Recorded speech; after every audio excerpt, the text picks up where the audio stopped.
Hello tout le monde, aujourd'hui on se retrouve pour faire la suite de ma vidéo haul. Comme elle est assez longue, enfin surtout que j'avais acheté pas mal de trucs parce que ça fait quand même maintenant des mois que j'ai pas fait de haul, je me suis dit que j'allais la découper un petit peu par partie. Et là aujourd'hui le thème de la vidéo, comme vous l'avez vu dans le titre, c'est beauté, high-tech et petit accessoire aussi, puisque j'ai acheté 2-3 trucs chez Monoprix, donc je vais vous montrer ça dans la foulée. Et on va commencer tout de suite avec ce qui est technologique, avec notamment cette enceinte-ci. Donc c'est une enceinte Bluetooth de la marque Fresh Rebel. Et je crois que moi j'ai le modèle Rockbox Cube et j'ai la teinte mint ou verte, enfin je sais pas comment ils l'ont appelé sur leur site, mais en tout cas c'est une belle couleur comme ça, un petit peu vert d'eau. Je trouve que ça ressort plutôt bien à la caméra, c'est assez fidèle, la couleur est vraiment très jolie. L'objet en lui-même est super beau, c'est un peu, vous savez, c'est doux, un petit peu glacé sur le dessus avec un côté un peu très poudreux, très délicat. Une sorte de tissu un peu tweed sur les bords comme ça, et puis ici vous avez une mini anse si jamais vous l'accrochez à votre sac ou autre, où il y a le logo de la marque et qui est en cuir. Elle est assez sympa, je ne l'ai pas payé très cher, je crois que je l'ai payé 30 € hors solde. Après par contre je trouve pas que le son soit d'une excellente qualité. Si vous recherchez une mini enceinte qui fasse un peu l'affaire comme ça, qui soit sympa et sans trop prise de tête et où vous vous inquiétez pas trop de l'abîmer, franchement je vous la conseille. Après c'est pas non plus la qualité de son de folie, je trouve notamment que les aigus sont pas très réussis. Donc du coup voilà, je vous tenais informé. Ensuite, autre technologie que j'ai acheté, un disque dur externe. Alors moins palpitant je sais, mais tellement pratique. Genre avant j'en avais un, je sais pas si vous avez connu ça vous aussi, je l'ai rangé donc je vais pas vous montrer. Mais c'est un disque dur, et vous savez il n'est pas auto-alimenté, c'est-à-dire que vous avez votre gros disque dur, vous devez le brancher à l'alimentation et en plus le brancher à l'ordi. Le truc il pèse 3 tonnes, c'est l'horreur pour le brancher, enfin c'est casse-pied.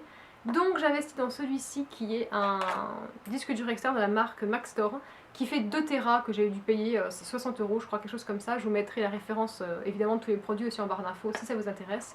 Et voilà, c'est tout petit, ça pèse que dalle, ça se fait dans un sac à main, c'est génial. Donc voilà, si jamais vous êtes en recherche d'un disque dur pratique, je vous mettrai la référence parce que celui-ci est vraiment très bien. Pour le coup, et puis dernier truc un peu entre guillemets technologique, un peu autre, c'est ces lunettes-ci qui sont les lunettes de la marque Eddy et Watson. Je vous en avais déjà parlé, j'ai fait une vidéo spéciale pour vous parler de ces lunettes-là parce que franchement je les adore. Sauf que j'ai l'impression que comme je l'ai posté, en fait il y a eu un problème au niveau de YouTube et du coup elle n'a pas été référencée, donc je pense qu'il y en a plein d'entre vous qui n'ont pas vu cette vidéo. Donc je vous la mettrai dans le petit i si jamais ça vous intéresse. Et en fait c'est des lunettes qui sont anti-lumière bleue. Donc je vous les montre avec ma jolie tête pour être sexy comme ça. Donc moi j'ai choisi un modèle, en fait je crois que c'est le Half Moon Bay. Je vous mettrai pareil la référence en barre d'infos et en fait vous avez tout le dessus qui a en écaille de tortue et le dessous qui est bleu. Donc moi du coup j'ai reçu grâce à la marque qui m'a proposé du coup de tester ces lunettes-ci. Et j'avais accepté parce que j'avais pas mal de migraines quand j'étais sur l'ordi en fait. Donc je tiens à préciser que ce n'est pas des soucis de vue parce que j'ai déjà fait faire des lunettes de vue et que ça n'avait pas réglé le problème. Et en fait, du coup, bah, ça change tout quoi. Voilà, c'est-à-dire que maintenant, dès que je suis sur l'ordi, dès que je suis sur.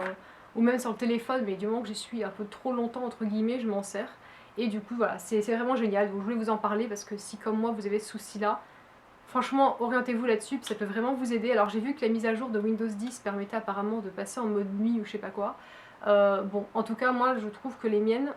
Il y a une légère teinte un petit peu effectivement jaune, je sais pas si vous pouvez le voir. Ça se remarque pas des masses, je trouve. Moi, quand je les ai, j'ai l'impression que d'avoir un filtre Instagram un petit peu ensoleillé, entre guillemets. Mais j'ai pas l'impression non plus que ça dénature les couleurs ni quoi. Donc voilà, je voulais vous en parler parce que je pense que ça peut vraiment être un bon investissement pour vous. Quoi d'autre? Et maintenant, ben, on va passer un petit peu à tout ce qui est beauté. Et je vais commencer par quelque chose de soldé pour le coup. Que j'ai acheté il y a un moment et je sais pas s'il va en rester. C'est ce coffret énorme de The Body Shop qui est gigantesque. Je crois que c'est le modèle... c'est leur calendrier de l'Avent, vous savez qu'ils avaient sorti pour du coup Noël dernier, donc le 2016. Oui, c'est ça, le 2016. Et en fait, je crois que c'est le Ultimate celui-ci, donc c'est le coffret le plus complet, le plus onéreux aussi qu'ils aient sorti. Et au lieu de 250 €, je crois qu'il était à 57. Hein. Donc voilà, je me suis dit que ça pouvait tester, d'autant que je n'avais jamais essayé des produits de la marque The Body Shop, donc je m'étais dit ça permettra comme ça d'avoir un petit peu un échantillon de tout ce qu'ils font et de pouvoir tester un petit peu de tout. Jusqu'à maintenant, j'ai reçu pas mal de choses qui m'ont plu, notamment la crème à la vitamine E. J'ai reçu le masque à l'Himalaya, vous savez, Himalayan, je sais pas quoi, là, pour la peau, le purifiant. J'ai reçu des produits de beauté, donc un col, j'ai reçu un eyeliner. Il y avait après les gels douche, enfin il y avait quand même pas mal de produits. Et donc je pense que si jamais vous avez l'occasion de mettre la main sur du coup un de ces coffrets là en solde, et que vous avez envie d'avoir des formats un peu voyage ou pour découvrir la marque, c'est vachement sympa. Donc le truc est trop grand, il rentre pas la caméra, mais en fait vous avez plein de petites cases avec les jours à chaque fois. De toute façon, je pense qu'avec avec les vlogs d'Enjoy Phoenix, d'autres youtubeurs, elles les reçoivent gratuitement, donc elles vous les présentent. Donc je pense que vous connaissez déjà un peu le concept. Mais voilà, du coup, moi j'étais assez contente de l'avoir pris en fait, et du coup, je regrette pas mon achat. Donc voilà, si jamais vous pouvez mettre la main dessus, je pense que ça peut être un bon plan. Donc je sais plus si j'avais parlé de cette poudre-ci, ça fait un moment que je l'ai, mais comme ça fait longtemps que j'ai pas fait de haul, bah, je sais pas trop. C'est une poudre de chez Sephora qui est la Beauty Amplifier, donc c'est une poudre lissante, éclat, smoothing and brightening powder. Bon, en gros, c'est une poudre invisible que vous mettez pour fixer votre maquillage et qui a un effet un petit peu lissant. Pour ce qui est de l'effet floutant, lissant de pores, j'ai pas trop remarqué, en même temps j'ai pas des masses de pores, donc enfin, je peux pas trop voir. Je pense qu'elle est bien quand même, mais elle est surtout très efficace de mon point de vue pour matifier le teint et garder son maquillage bien en place toute la journée. Je trouve qu'elle est vraiment bonne. Comme vous pouvez voir, je l'ai un peu creusée, donc franchement c'est un très bon produit et puis pas très cher pour le coup. J'ai également acheté un fond de teint de chez MAC qui est en teinte NW10 et c'est le Studio Fix Fluid SPF 15. Donc voilà, c'est un fond de teint que j'aime beaucoup, qui tient extrêmement bien. En revanche, il est assez desséchant. Quand vous le portez, il tend à déshydrater assez votre peau. Moi j'ai une peau qui était plutôt mixte, normale. Et avec ce fond de teint, j'ai l'impression que ça me rendait la peau plutôt sèche. Donc il a fallu que j'utilise après des crèmes plus hydratantes que ce que j'utilisais d'habitude. Après il est bien, en revanche il faut vraiment l'appliquer avec un pinceau un peu de type buffing brush. Donc vous savez, duo fibre là, où vous avez des poils plus longs blancs et des poils plus courts noirs. Donc moi j'ai celui de chez ELF qui a coûté 3 fois rien et qui est vraiment très bien. Parce que sinon, si vous utilisez un autre type de fond de teint, vous allez avoir un effet vraiment plâtre, très épais, parce qu'il est extrêmement couvrant. Donc moi j'utilise vraiment le buffing brush pour avoir un effet plus aéré, donc plus photoshopé. Et après du coup il est très bien. En revanche la teinte là elle est parfaite pour l'hiver, mais pour l'été elle est quand même un peu claire. Donc du coup j'ai acheté celui-ci, que j'avais acheté pour le coup en solde, pendant les soldes de beauté, je sais pas quoi, de chez Monoprix. Je l'ai payé du coup 6 € au lieu des 11,50 et quelques qu'il coûte. C'est un fond de teint de la marque Bourjois, donc c'est le Healthy Mix celui-là. Je l'ai en teinte 51, qui est du coup la teinte vanille claire et qui est ma teinte d'été, elle est très bien.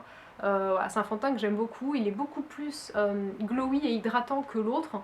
Donc ça veut dire que si jamais vous avez la peau mixte à grasse, je peux pas vous le conseiller parce que j'ai l'impression que vous allez briller avec. Moi je trouve qu'il me fait un effet un peu, vous savez, lumineux, assez comme une peau en pleine santé avec un côté hydraté, un peu dewy, mais pas autant, mais on va dire plutôt glowy, quelque chose qui est assez... avec un teint un peu radieux, on va dire, voilà, qui est ça sympa. Mais je le poudre quand même, malgré tout, parce qu'en plus il fait extrêmement chaud en ce moment, comme vous le savez, c'est un petit peu la canicule. Donc si je le poudre pas, forcément je brille, mais à part ça, vraiment il est bien, il a une bonne couvrance, je trouve qu'il ne se déplace pas sur ma peau. Pourtant je fais rien de spécial, je mets juste ma crème juste avant, et puis je le mets ensuite, je mets même pas de primer ni quoi. Donc voilà, je pense qu'il est vraiment bien celui-ci si jamais vous voulez un fond de teint un peu drugstore qui soit sympa. Ensuite, j'ai craqué pour un rouge à lèvres de chez Kate Von D, donc c'est pareil, là c'est quelque chose que j'ai acheté qui n'était pas soldé pour le coup celui-là. C'est en teinte Requiem, donc c'est une couleur qui a pas mal buzzé aussi je pense sur les réseaux, donc à mon avis vous devez quand même la connaître. C'est une sorte de rose un petit peu vieilli, un petit peu violacé, je sais pas si je peux vous montrer. Je ferai peut-être un close-up pour que vous puissiez mieux voir. C'est une teinte qui est très jolie. Je trouve que sur moi c'est assez élégant, mais par contre il faut vraiment que je travaille bien mon teint parce que comme j'ai la peau claire, si en plus je porte ça, ça fait vite délavé, vous savez, pas très joli, pas très contrasté. Je pense que si vous avez la peau plus mate, ça peut faire un effet très très joli. Moi du coup il faut vraiment que je travaille bien mon teint et que je mette du blush pour avoir un côté toujours vivante. Mais sinon je trouve que c'est une très jolie couleur, après elle demande à être portée, il faut l'harmoniser quoi, mais si vous en sortez bien et que vous faites une jolie harmonie, ça peut vraiment être très très beau. Donc voilà pour celui-ci. Ah, en revanche, par contre, la formulation des Kate Von D, je trouve qu'elle est quand même assez desséchante par rapport à d'autres que j'ai pu tester, notamment les Sephora, et je vais y venir. Je trouve que celui-ci, il a tendance à dessécher beaucoup plus les lèvres, vous le sentez en fait quand vous le portez, et puis également, au bout d'un moment, il s'effrite. Donc je trouve que pour le prix, ok, la couleur est très jolie, je regrette pas d'avoir acheté, mais j'irai pas en acheter d'autres, je pense pas, parce que je trouve que la formulation n'est vraiment pas top en fait. Contrairement au Sephora, qui eux sont beaucoup mieux je trouve. Donc moi j'en ai 4 maintenant, oui j'en ai 4. J'ai ces 4-ci, donc j'avais déjà fait une revue qui date sur ma chaîne maintenant, mais où je vous en parlais à l'époque. Ça doit peut-être faire 2 ou 3 ans qu'elle est en ligne, donc je vous la mettrai si jamais ça vous intéresse. Vous me verrez avec une frange, si jamais vous ne me connaissez pas avec les cheveux longs et la frange, ça peut être marrant. Donc j'ai cette teinte-ci qui est la teinte Always Red, qui est mon rouge par excellence. Je crois que vous aimez beaucoup quand je porte ce rouge à lèvres et vous faites des commentaires à chaque fois et vous dites que vous l'aimez beaucoup. C'est celui-ci, donc c'est les rouges veloutés mat sans transfert de chez Sephora. Ils sont géniaux, c'est-à-dire qu'ils tiennent super bien, ils n'ont pas un effet trop desséchant en fait quand vous les portez. Certes, vous sentez que vous avez quelque chose, mais vous êtes vraiment, comment dire, c'est agréable à porter, ça va pas craqueler, ça va pas s'effriter. Après, effectivement, quand vous mangez, il faudra faire une retouche après, mais bon, ça c'est le cas de tous les rouges à lèvres de toute façon. Mais voilà, il est vraiment très très bien. J'ai cette teinte-ci, j'ai cette teinte-là qui est beaucoup plus foncée, qui sur moi fait un côté un peu gothique limite. C'est la teinte, je me rappelle plus trop.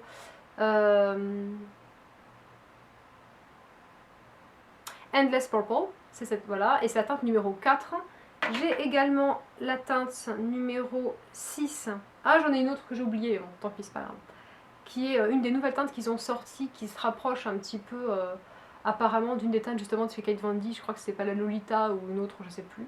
Voilà, moi je trouve qu'elle est très jolie, c'est un côté un petit peu rose nude, mais un petit peu frais comme ça, qui est assez sympa. Et la dernière acquisition que j'ai faite, c'est celui-ci, qui est du coup la teinte 19, et je crois que c'est Vibrant Orchid ou un truc comme ça, qui est vraiment super jolie, et du coup je vais vous la montrer, swatcher à côté de l'autre.